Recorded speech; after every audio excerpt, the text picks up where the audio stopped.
अपने अनोखेपन का सम्मान करें। आपका अनोखापन आपके लिए वरदान है, न कि बोझ। अगर आप दूसरों के जैसा बनने की कोशिश करेंगे, तो आपका जीवन उनसे बेहतर कभी नहीं बनेगा। भीड़ में शामिल होकर आप केवल उसका हिस्सा बनकर रह जाएंगे और अपनी पहचान खो देंगे। उनके रास्ते पर चलकर आप उनसे अलग कुछ भी देखने के अवसर को चाहकर भी नहीं पाएंगे। जब हम बच्चे थे तो हमें हमेशा यह याद दिलाया जाता था कि हम सबकी पहचान अलग अलग है और हमें उसे अपनाने में किसी तरह की शर्म महसूस नहीं करनी चाहिए। हमें अपने हर अजीब सपने को पूरा करने के लिए प्रोत्साहित किया जाता था। लेकिन जैसे जैसे हम बड़े होते गए, शायद हमारी दुनिया सिमटती चली गई। लोग कहने लगे, हाँ बनो अपने जैसे, पर उस तरह नहीं। या आप दुनिया में कुछ भी बन सकते हो, पर चलने का सही रास्ता यह है। मनोविज्ञान में सामाजिक साक्ष्य की अवधारणा बताती है कि लोगों को भीड़ का अनुसरण करना पसंद होता है। अगर सब लोग किसी काम को कर रहे हैं, तो आप मान लेते हैं कि सही काम यही है। आपके कर्मों पर आपके खुद के एहसास से अधिक दूसरों का प्रभाव होता है। उदाहरण के लिए, अगर आपको 2 नई टिकिया में से एक को चुनना है, तो आप देख सकते हैं कि उनमें से एक को बहुत अच्छी तरह से पैक किया गया है, जबकि दूसरी को नहीं। तो आप यह मान लेते हैं कि जिसे नहीं किया गया वह खोखली है और जो लोगों के बीच में प्रचलित है बेहतर है। लेकिन चूंकि सब लोग वही काम कर रहे हैं, इसका अर्थ यह बिल्कुल भी नहीं है कि वह काम सही है। दास्ता को वैध माना जाता था, लेकिन आज हर कोई इस बात से सहमत होता है कि यह अमानुषी, अपमानजनक और अनैतिक है। अपने द्वारा किए जाने वाले कामों पर सवाल उठाना शुरू करें। आप क्यों कर रहे हैं? आप क्या कर रहे हैं? क्या आपने वह चुना जो आपको चुनना था? क्या आप वह काम कर रहे हैं जो आपको सचमुच सही लगता है? या फिर आप बस भीड़ का हिस्सा बन वह काम कर रहे हैं? अगर आप यह पाते हैं कि आपका चुनाव अक्सर लोगों के विचारों पर निर्भर होता है, तो मान लें आपने अपने जीवन पर से अपना नियंत्रण छोड़ दिया है। बिना नियंत्रण के हम परेशान हो जाते हैं और अंततः नकारात्मक ऊर्जा को प्राप्त करने की स्थिति जैसे चिंता में पहुंच जाते हैं। आखिरकार हमारा इस पर कोई नियंत्रण नहीं रहता कि हम कितने आनंद के पलों को अनुभव कर सकते थे, क्योंकि हम दूसरे लोगों के विचारों के गुलाम बनकर रह जाते हैं।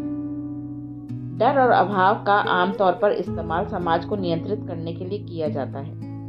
मैं ऐसे बहुत से लोगों को जानता हूँ जो अपने द्वारा चुने गए जीवन को जीने के बजाय उस जीवन को जो वो जी रहे हैं, जो उन्हें दूसरे लोगों द्वारा मार्गदर्शन व सहायता के नाम पर सुझाया गया है, और जबकि कुछ लोग वह चाहते हैं जो उनके ख्याल से उनके लिए सबसे बेहतर है।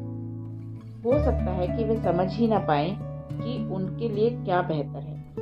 ऐसा भी हो सकता है कि वे अपने लिए निर्णय उस डर के कारण ले जो उनके भीतर किसी और के द्वारा बैठाया गया है। आप भीड़ की आवाज सुन सकते हैं या आप अपनी आत्मा की आवाज सुन सकते हैं और खुद अपनी स्थिति को तय कर सकते हैं। लेकिन आपको ऐसा नहीं लगना चाहिए कि आप किसी दूसरे की मान्यताओं पर अपना जीवन जी रहे हैं। आपको ऐसा नहीं लगना चाहिए कि आपको दूसरों की अपेक्षाओं को पूरा करना है या अपने जीवन को एक ऐसे ढंग से जीना है जिससे उनकी स्वीकृति मिल सके। आपको ऐसा नहीं लगना चाहिए कि आप वास्तव में जो हैं।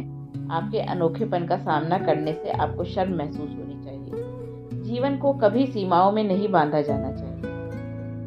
सत्य यह है कि चाहे जैसे भी हो, आपके बारे में बातें होंगी ही, चाहे आप जीवन अपनी शर्तों पे जिए या फिर दूसरों को खुश करने के लिए। किसी ने एक बार कहा था कि शेर अपनी नींद कभी इसीलिए नहीं गंवाता कि भेड़ क्या सोचती है। एक शेर उन जानवरों की बातों से प्रभावित नहीं होता जिनका व्यवहार सामाजिक परिस्थितियों के अधीन होता है।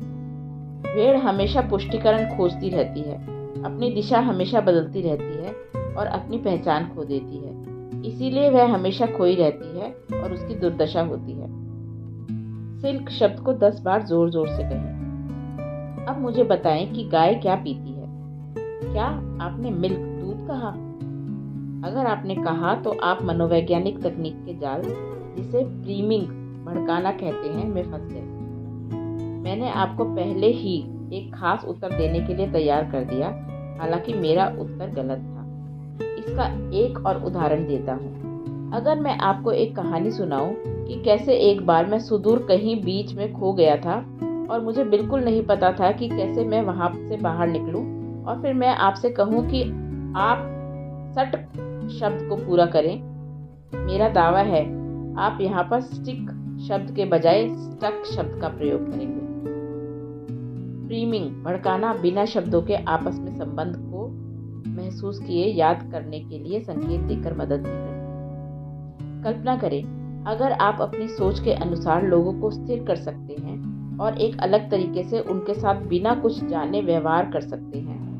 ठीक यही मार्केटिंग कंपनियां अपनी बिक्री को बढ़ाने के लिए हमेशा करती हैं। आज की दुनिया में सच्चाई नाम मात्र को रह गई है और हमारे द्वारा किए जाने वाली अधिकतर काम किसी दूसरे द्वारा दिए गए सुझावों पर निर्भर करते हैं। आपको किसी भी तरह के मानसिक उन्माद का शिकार बनाए बिना हमें बड़ी आसानी से दूसरे इंसान की आवश्यकता को पूरा करने या वास्तव में उनका सहयोग करने के लिए दोबारा से योजना बनाकर दिया गया है।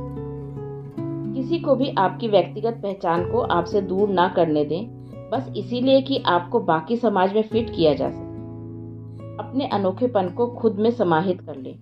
क्या लोग आपको अजीब मानने लगे हैं? बहुत अच्छा है। ऐसा इसीलिए है क्योंकि अधिकतर लोग एक काल्पनिक दायरे के अंदर रहकर अपना जीवन व्यतीत कर रहे हैं और आप उसमें फिट नहीं बैठते। हमारी सोच को ऐसा बनने के लिए बाध्य कर दिया जाता है कि अगर आप समाज की आवश्यकताओं में फिट नहीं बैठते तो आपके साथ अवश्य ही कुछ न कुछ गलत है। कौन ऐसे किसी काल्पनिक दायरों में बंधना पसंद करता है जिन्हें ना तो वह देख सकता है ना ही जिसका मेरे जीवन से कोई सरोकार है? कम से कम मैं तो नहीं कर सकता। स्वतंत्रता की कोई बाध्यता नहीं होती। हम अपने अंदर हमेशा सुधार कर सकते हैं और एक व्यक्ति के तौर पर निरंतर विकास कर सकते हैं। हम अपने आरामदायक घेरे से बाहर निकल सकते हैं और खुद को चुनौती दे सकते हैं। लेकिन समाज अक्सर हमें ऐसा महसूस करवाता है कि अगर हम केवल अपने जैसा बने रहने का प्रयास कर रहे हैं तो हमारे साथ कुछ न कुछ तो गलत है।